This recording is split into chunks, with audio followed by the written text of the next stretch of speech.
বিসমিল্লাহির রহমানির রাহিম। আমি দুই একটা কথা আজকে বলতে চাই। বিশেষ করে আমাদের এই বাংলাদেশে বর্তমানে যারা তরুণ তরুণ প্রজন্ম তারা জানে কথাগুলি, তবু তাদের উদ্দেশ্যে দুই একটা কথা বলা দরকার। যেমন ওদেরকেই তো আমরা জেনজি বলি, এবং জেনজিকে আমি মানে অত্যন্ত পছন্দ করি। কারণ ওদের মধ্যে বিবেক আছে, ওদের মধ্যে আবেগ আছে, ওরা পড়াশোনা করে। যে তাদের উদ্দেশ্যে দুই একটা কথা বলতে চাই।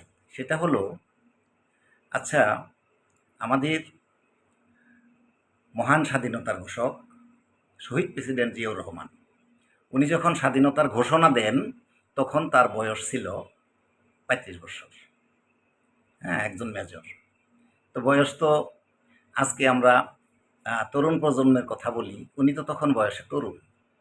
হ্যাঁ, ৩০-৩৫ বছর বয়সে আমরা তরুণই বলি আসলে, তাই না? তো এইরকম একটা সময়, তৎকালীন সময়ের ৭.৫ কোটি মানুষের দায়িত্ব নিয়ে এই ৫৫,০০০ বর্গমাইলের জন্য যে লোকটি স্বাধীনতা ঘোষণা করল, সে ছিল একজন তরুণ প্রজন্মের সদস্য। তো এই জন্যই আজকে আমি তরুণ প্রজন্মকে অত্যন্ত সমীহ করি এবং রেসপেক্ট করি।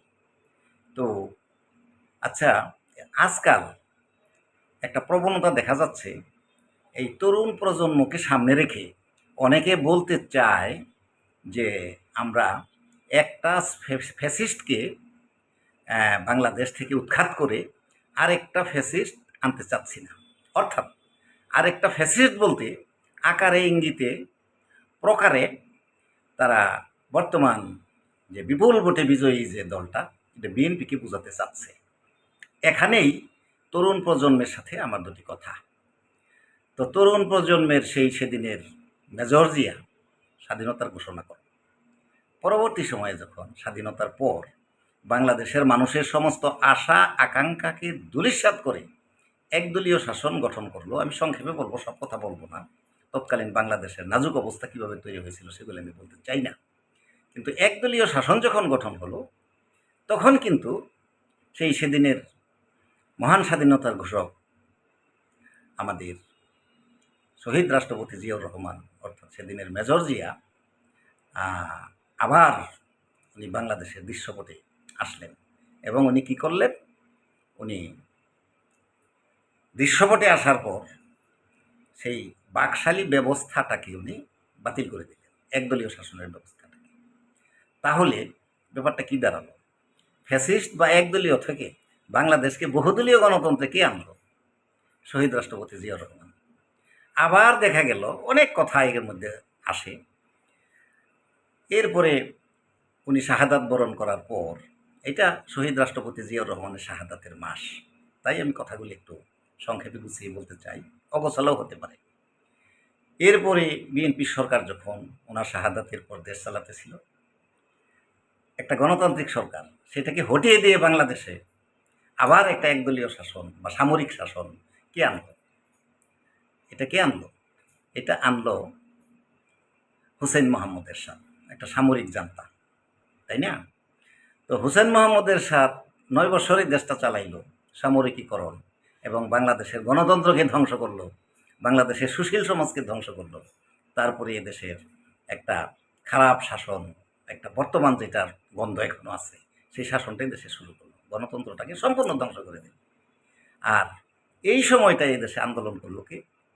যাকে আমরা আপোষের নেত্রী বলি, আমাদের প্রয়াত সেই মহান নেত্রী দেশনেত্রী বেগম খালেদা জিয়া সেদিন আন্দোলন করলেন। আরও অনেকে আন্দোলন করছেন, আমি না করি না, কিন্তু তারা আবার স্বৈরাচারকে সমর্থন করছে। তো ৯০ এরশাদের পতন হলো, বাংলাদেশে আবার গণতান্ত্রিক শাসন শুরু হলো। তো এখন শহীদ জিয়া এবং তার দল, অথবা সেদিনের নেত্রী বেগম খালেদা জিয়ার মাধ্যমে কি ফ্যাসিস্ট আসলো, নাকি গণতন্ত্রের শাসন আসলো? দেশে আবার গণতন্ত্রের শাসন আসলো। আচ্ছা, এরপরে যারা আপনারা জানেন, বিশেষ করে তরুণ প্রজন্মকে আমি অনুরোধ করতে চাই, তারপর বাংলাদেশে কি হলো? একটা তত্ত্বাবধায়ক সরকার হলো, নির্দলীয় তত্ত্বাবধায়ক সরকার অধীনে নির্বাচন হতে থাকলো। হ্যাঁ, এই মুহূর্তে বিএনপি যখন মানুষের সমর্থন কম পাইল তারা বিরোধী দলে গেল, অন্য দল যখন বেশি সমর্থন পাইল নিরপেক্ষ ভোটে তারা আবার ক্ষমতায় আসলো।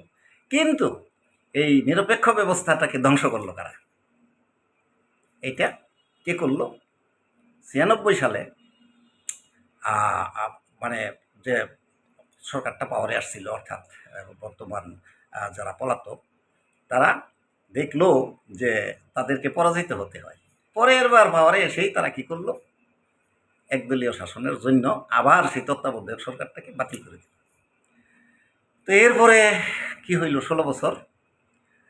16টা বছর বাংলাদেশে আবার একদলীয় শাসন, অর্থাৎ সেই ফ্যাসিস্টের পুনরুত্থান হইল।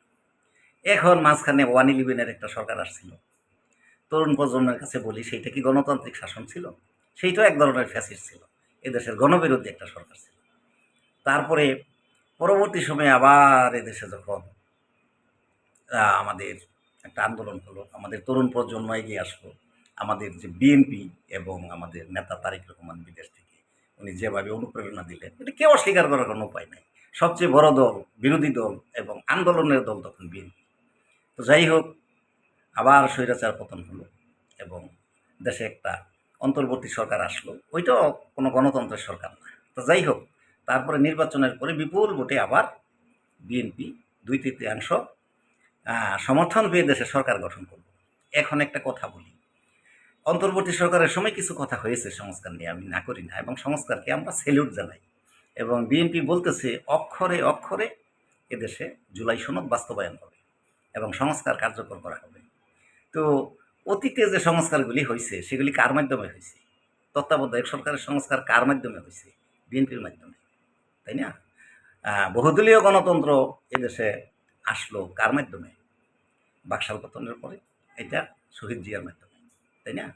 তো এখন বলা হচ্ছে যে এক ফ্যাসিস্টকে বিতাড়িত করে আমরা আরেকটা ফ্যাসিস্ট আনতে চাই না। বিএনপিকে এইভাবে যারা বলতে চায় তারা ইতিহাসকে আসলে অস্বীকার করতে চায়। বিএনপি কোনোদিনও ফ্যাসিস্ট না, কোনোদিন ফ্যাসিস্ট ছিল না।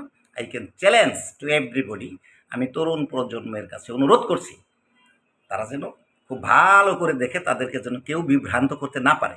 হ্যাঁ, ভুল ত্রুটি কোনো দল দেশ সেবার সুযোগ পেলে অথবা ক্ষমতায় গেলে হতেই পারে, তার জন্য নিরপেক্ষ নির্বাচনের ব্যবস্থা আছে। 5 বছর পরে সঠিকভাবে নির্বাচন হবে এবং নির্বাচন হলে যে দল ক্ষমতা ছিল তারা পরাজিত হবে এবং জনগণ যাকে সাপোর্ট করবে সে আবার দেশ সেবার সুযোগ পাবে। এই সিস্টেমটা দেশে থাকা উচিত। এই সিস্টেমটা দেশে কে নষ্ট করলো? কারা নষ্ট করলো? এটা কোনো দিন বিএনপি এই সিস্টেমটাকে নষ্ট করে নাই। এইটা নষ্ট করেছে যারা, তারা এদেশে ক্ষমতায় থাকতে পারে নাই, তারাই একদলীয় শাসন করছে। এখানে জাতীয় পার্টি বা যারা পরবর্তী সময়ে যে আমরা ফ্যাসিস্ট বলি বা যারা পলাতক, শুধু তা না, তাদেরকে সহযোগিতা যারা করছে তারাই এখন, আমি বলতে চাচ্ছি, এদেশে একদলীয় শাসন, সামরিকতন্ত্র এবং এই ফ্যাসিস্টদেরকে যারা বিভিন্ন সময় সহযোগিতা করছে, তারাই পরকারান্তরে এখন বলতে চাচ্ছে যে আরেকটা ফ্যাসিস্ট এদেশে আমরা আসতে দেব না। স্পষ্ট বলতে চাই, বিএনপি কখনো ফ্যাসিস্ট না, বিএনপি কখনো বহুদলীয় গণতন্ত্রের বিরোধী না। বিএনপি জনগণের শাসনে বিশ্বাস করে এবং এই দলের প্রতিষ্ঠাতা, এই যে আমাদের মে মাস, উনি শাহাদাত বরণ করছেন, এই প্রতিষ্ঠাতা শহীদ রাষ্ট্রপতি জিয়াউর রহমান, উনি এদেশে বহুদলীয় গণতন্ত্র আনছেন এবং দেশনেত্রী বেগম খালেদা জিয়া সংসদীয় গণতন্ত্র প্রবর্তন করছেন।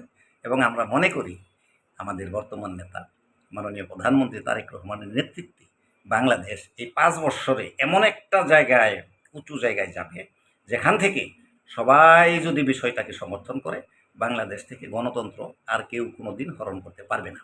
সুতরাং 5 বছর অপেক্ষা করতে হবে এবং জনপ্রিয় ভোটে যে দল নির্বাচিত হয়েছে সেই দলকে 5 বছর চালানোর জন্য দেশপ্রেম থাকলে সেটাকে সমর্থন করতে হবে এবং যারা এই বিএনপির বিরুদ্ধে কথা বলতেছে তাদেরকে 5 বছর অপেক্ষা করে আবার জনগণের দরজায় যেতে হবে। এটাই বাংলাদেশের গণতন্ত্রের নিয়ম। কারণ আমাদের 55 বছরের স্বাধীনতার মধ্যে 29 বছর দেশে গণতন্ত্রবিহীন ছিল। এই গণতন্ত্রবিহীন সময়টা একটা সময়ও সেটা বিএনপির সময় না। সেই সময়টা এখন যারা এই কথাবার্তা বলতেছেন, আরেকটা ফ্যাসিস্টের কথা বলতেছেন, তারাই ওই সময়টাকে সমর্থন করছেন। বিএনপি সবসময় গণতন্ত্রের পক্ষে ছিল এবং এই 55 বছরের 29 বছর যারা গণতন্ত্রকে নষ্ট করছে, বিএনপি তাদের বিরুদ্ধে ছিল। তো তরুণ প্রজন্ম অবশ্যই বিষয়টাকে ভাববে, চিন্তা করবে এবং ইতিহাসকে ধারণ করবে। আজকে এটুকুই। আসসালামু আলাইকুম। বাংলাদেশ জিন্দাবাদ।